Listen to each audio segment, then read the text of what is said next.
From the beautiful metaverse, and more specifically, beautiful Danville, Illinois, homeland of the Corellian tradition. And this is Midday with Reverend Don. And as you know, if you follow Midday with Reverend Don, you can type your questions or comments directly on whatever platform you're watching on. They'll appear here in my chat room and we can talk. So, yesterday, I took part in a lovely psychic fair at the Unity Church in Urbana, Illinois, close to Danville. It was a lovely day, a lovely event.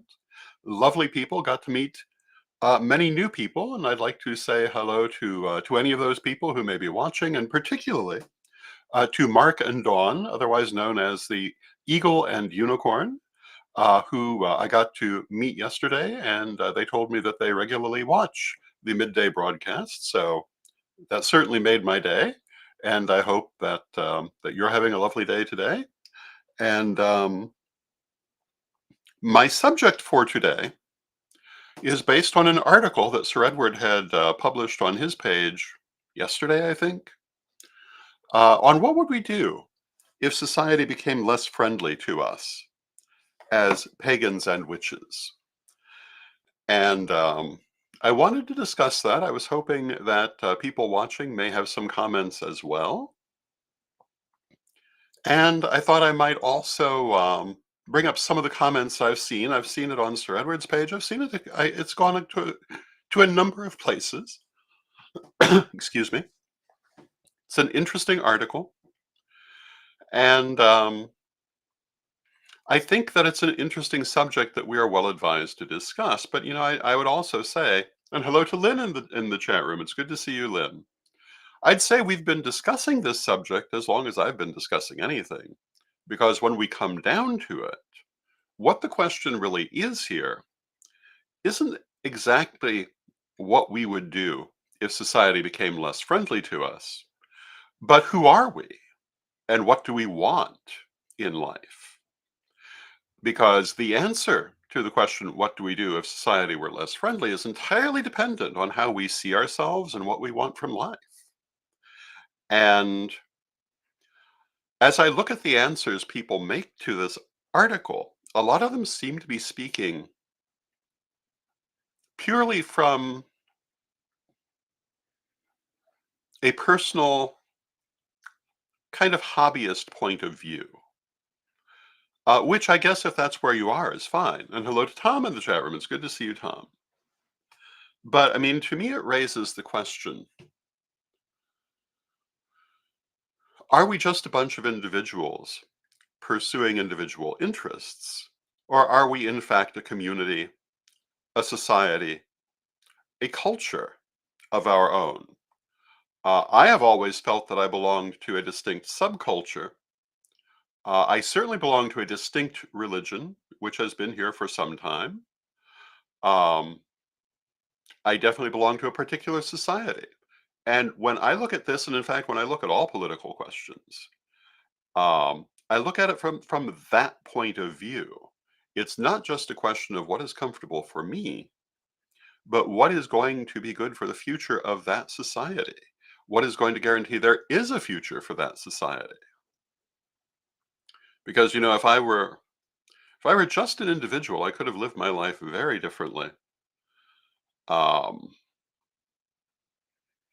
and certainly would have made certain decisions differently because would only have been interested in my own circumstances. But that has never been my criteria. And I think that for most of us, it cannot be our criteria, not if we wish um, to be part of something larger than just ourselves.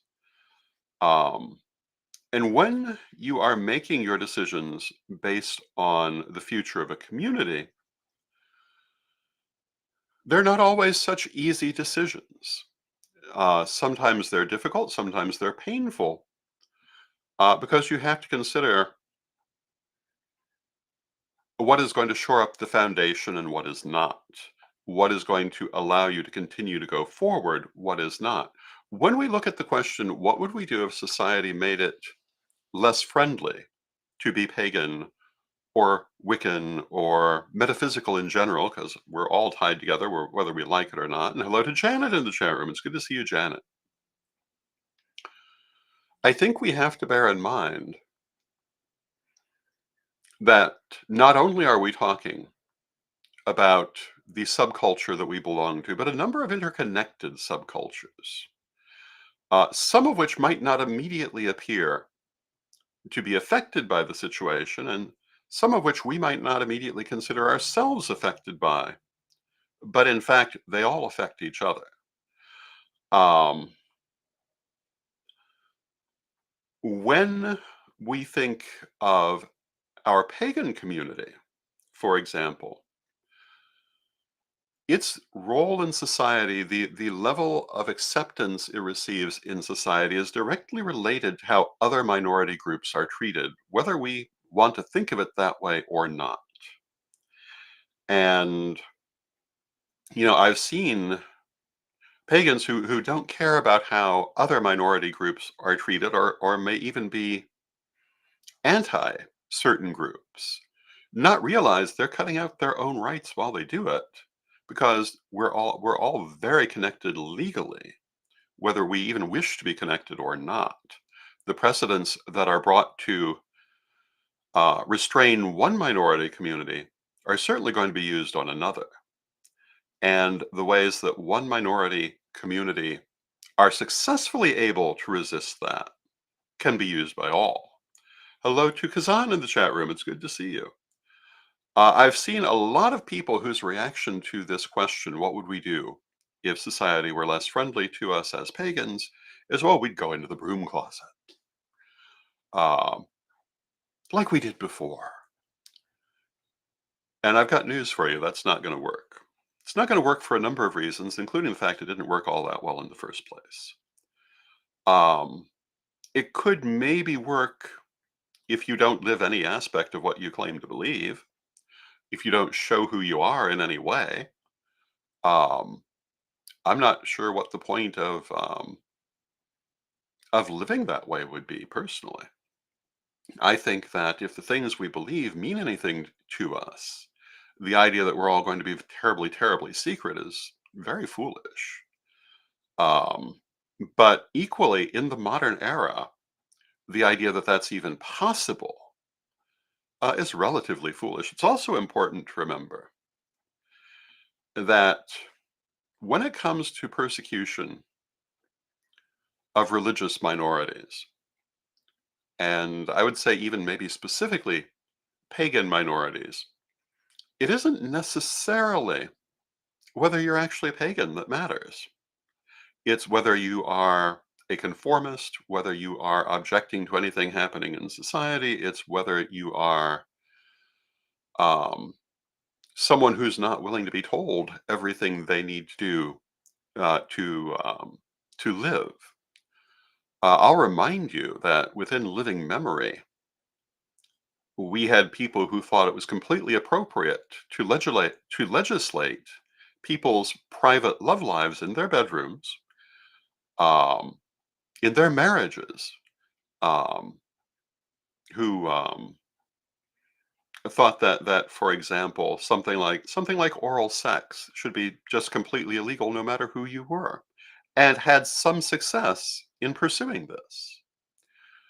Um, I mean, that's how extreme the people who are unfriendly to our community are willing to be.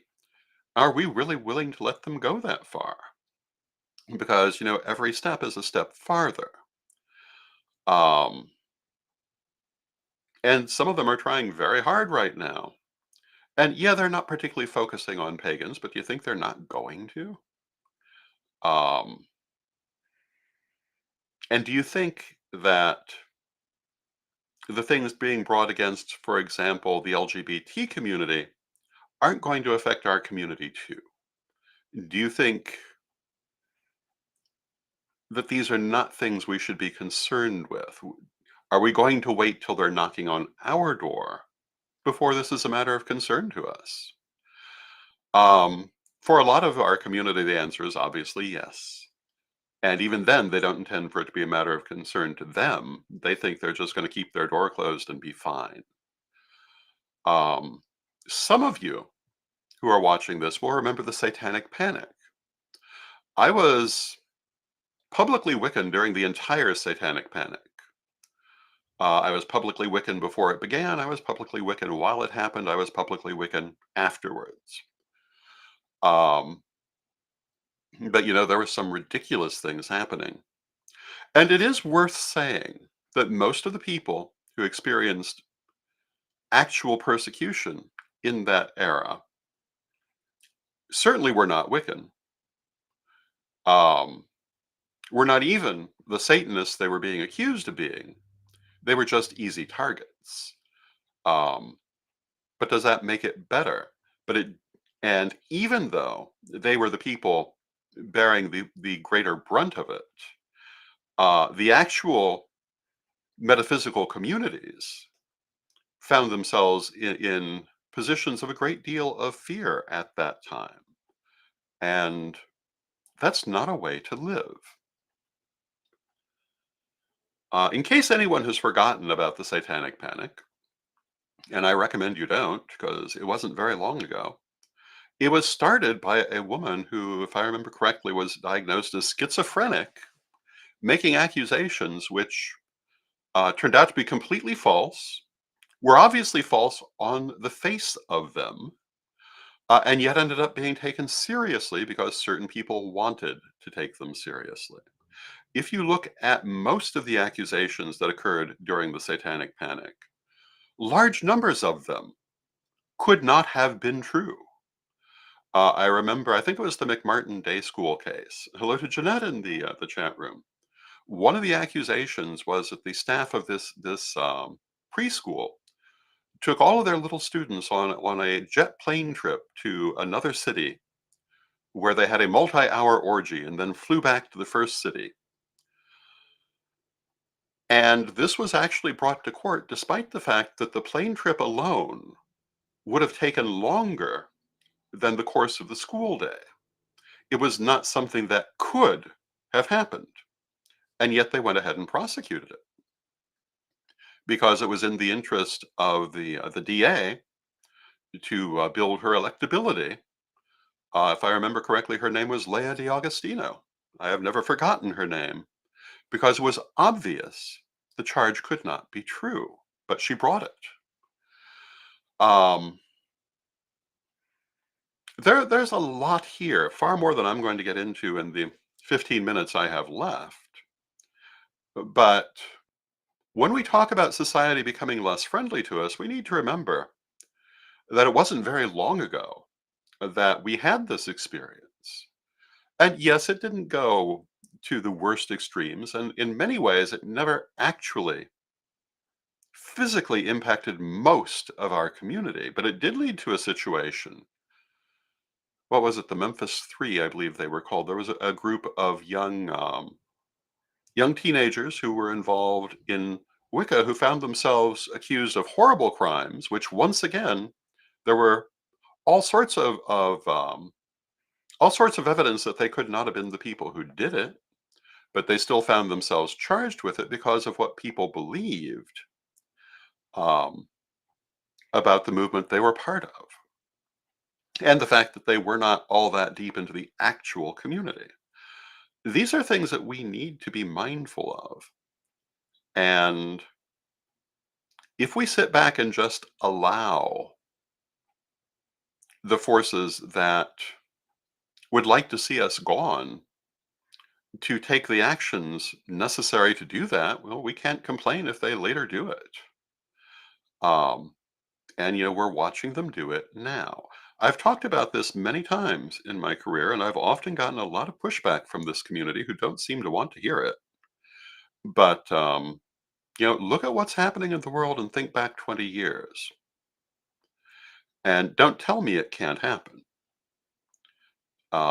Things we would not have thought could happen are happening, and what's going to stop them from getting worse? Well, the answer is the only thing that we can do to make a difference to that is ourselves try to stop them from getting worse. So there are lots of things we can do.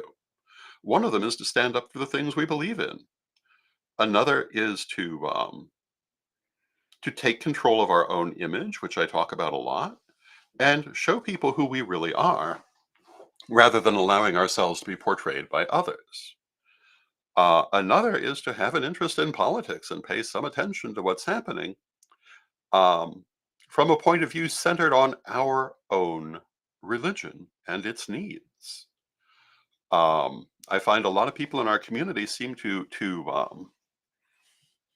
take that very much for granted. And Crystal, hello to Crystal Moon in the chat room, and she says yes, the West Memphis Three. They're one of a couple of examples of situations like this. So it did, to some extent, actually hit our community, although um, in many ways we were very fortunate. We also, of course, have magic. And, I've been part of a long-term peace campaign. And, you look around the world and you say to yourself, well, was that a waste of time? And the answer is no, because who knows where we'd be if we hadn't done it, if we weren't doing it. Yes, it does look like peace is going straight down the drain, but on the other hand, it might be going much faster if no one were trying to maintain it. Same is true for civil rights. The same for our community and related communities. Um, if we don't take it seriously, we can't complain if we find we no longer have it. I am a great believer in what will probably be a controversial statement, but that is that rights are what you can hold. A right cannot be given. Either you have it or you don't. If it's given, it's a privilege. Um, so if you've got it, you need to maintain it. You need to hold on to it, and you need not to allow it to be taken from you. One of the stories that really influenced my life, um, I belonged to the Pagan Spirit Alliance before there ever was a Pagan Spirit gathering. And although I did not go to a Pagan Spirit gathering until the 1990s, I did have a pretty good vantage point at a distance for the early ones. And I remember there was one of the early ones where a group of people came to disrupt the event. A group of conservative Christians who were upset that there was a pagan gathering happening in the world. That's not really surprising. Um, what I remember the article saying, there were 300 people present at this gathering. But their reaction to this group of people trying to disturb them was that they all ran and hid in the woods and let Selena Fox and a handful of elders go and deal with the extremists. And I remember being horrified by that. What do you mean? You just abandoned the people who were putting everything together and let them go risk themselves while you hid in the woods. What do you think you're going to get from that behavior? And to anyone listening today, my answer to you is you go hide in the woods. Well, you've put yourself in a place where you can be easily hunted down later. Um, I do not think it's a good idea. I do not think it's an honorable idea. And I'm not saying that the 300 people should all have gone marching down to the disruptive people, but they should have been ready if they were needed, and they should have been willing if they were needed to do whatever was needed. And as a community, if we're not willing to make that kind of commitment, what on earth are we doing? What do we think the future is going to hold? Um, and granted, you can't always fight effectively against the forces of fate. Sometimes they have their reasons. Um, but I am not a magical person for that point of view. I believe very much that we can do what we set our minds to do. But what disturbs me sometimes is that I question how much our community has set its mind on a good future, and how many of them are just practicing emotional masturbation. And I think that what those of us in positions of influence need to do is to strongly encourage those who are building real community, real commitment, and a real future, um, and help to lift those people up. And the people who are basically just indulging the moment, well, that's fine for them, but that's something they need to do. But as a community, we need to build ourselves. We need to build our resources, and we need to know that the day may come we need to use them. We may need to have a way to move people from unsafe areas to safe areas. We may need um, to be able to provide physical defense for some people. It is not in the present era all that far removed from anything we might reasonably expect. It would be wonderful if it never happens, but as a community, we need to be thinking in those terms, among other terms. Now, going back to the example I gave, if you look at the story differently and say, well, instead of the 300 people all rushing down to confront the protesters, instead they sent a peace mission first and it was successful, well, that's great. Um, and like I say, if that had been exactly what happened, that would be perfectly fine. And of course, that's the first thing you always try to do. It's the hiding in the woods that bothers me. Always did. Um, and one of the things that I would say is that when the satanic panic came as a community, we did not hide in the woods. We engaged in education, we engaged in diplomacy, and we represented our own image. And we prevented ourselves from being tarred with a brush that was not about us. Um, it's one of the reasons that I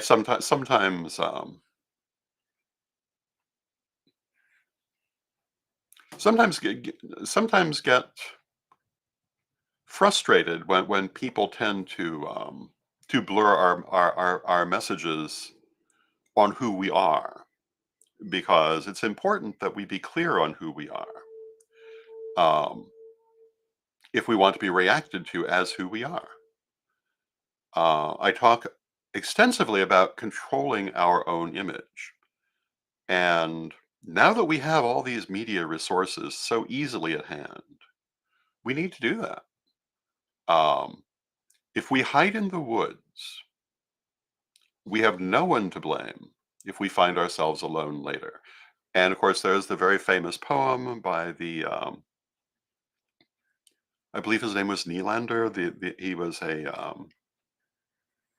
minister who was present in Nazi Germany.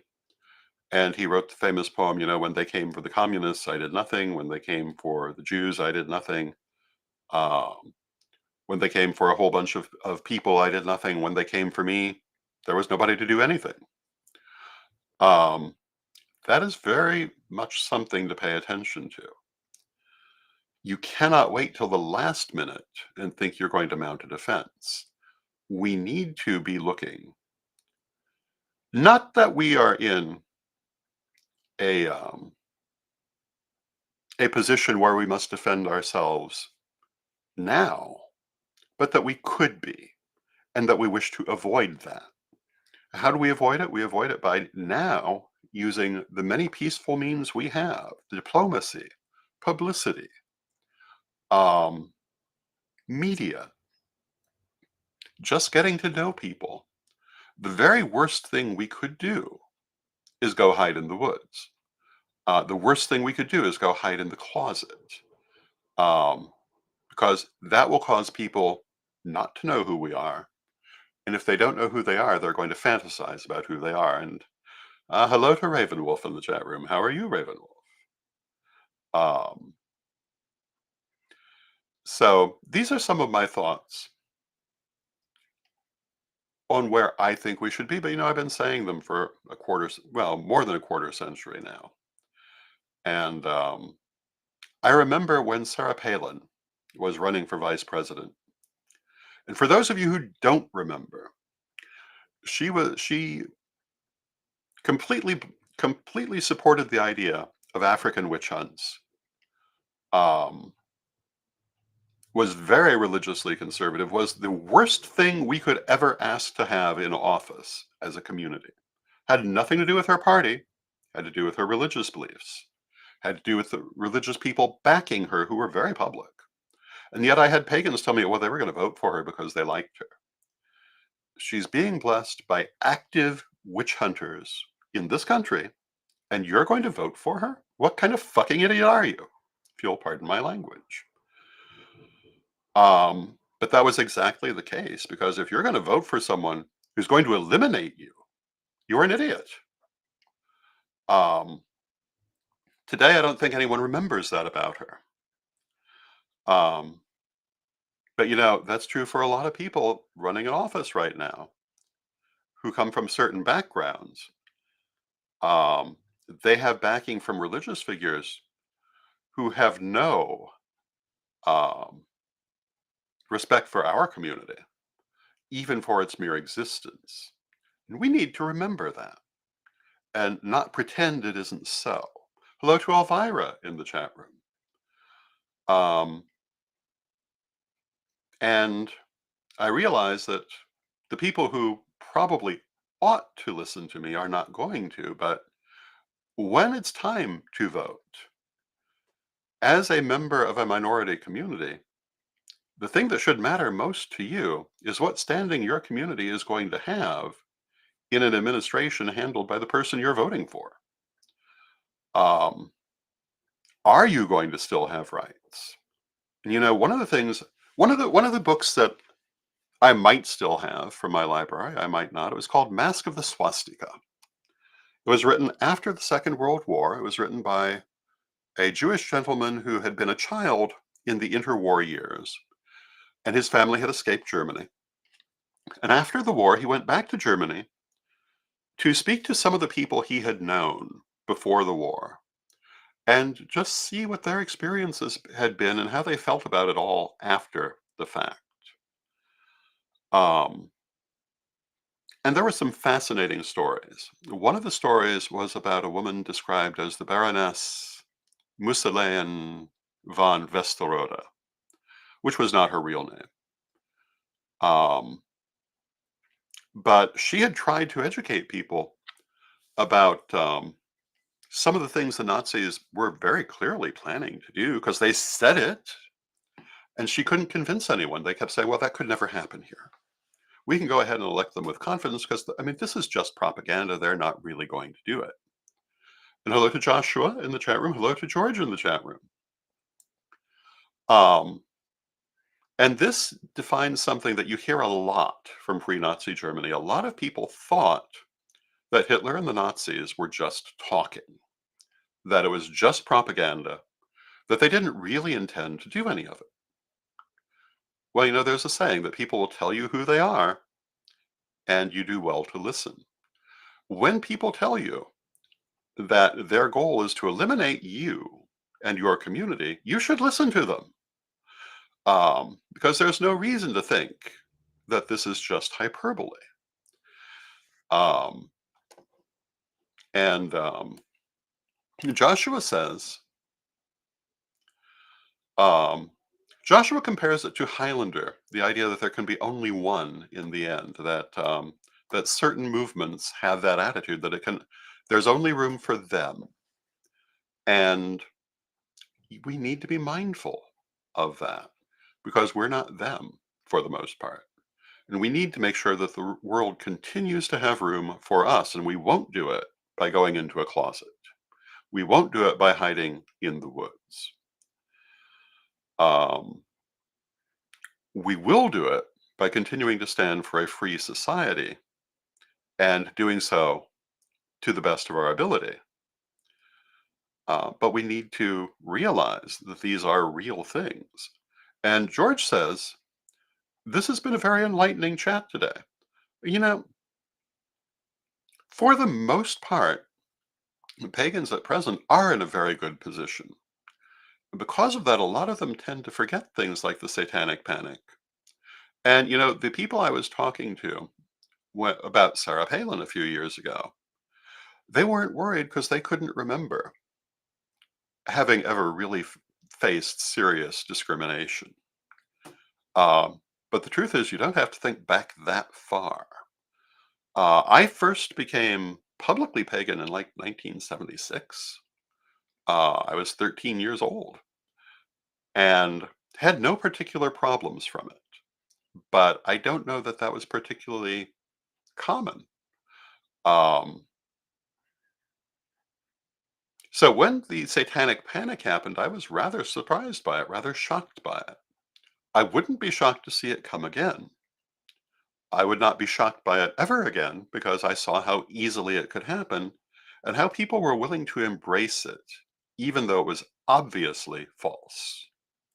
And that's the thing that we as a community need to remember, um, that when people want to believe a certain thing, the truth does not matter to them necessarily. And hello to Jade in the chat room. And Elvira says, if you don't stand for something, you'll fall for anything.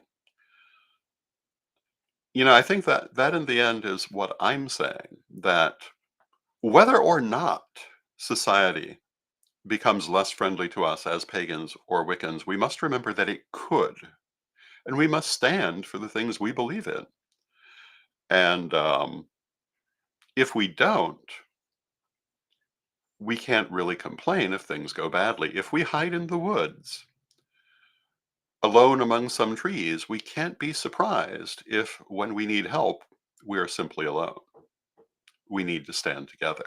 So that's my thought for the day. I hope you find it interesting. And until next time, um, have a lovely day. I'll see you again tomorrow when we'll talk about probably a more cheerful subject.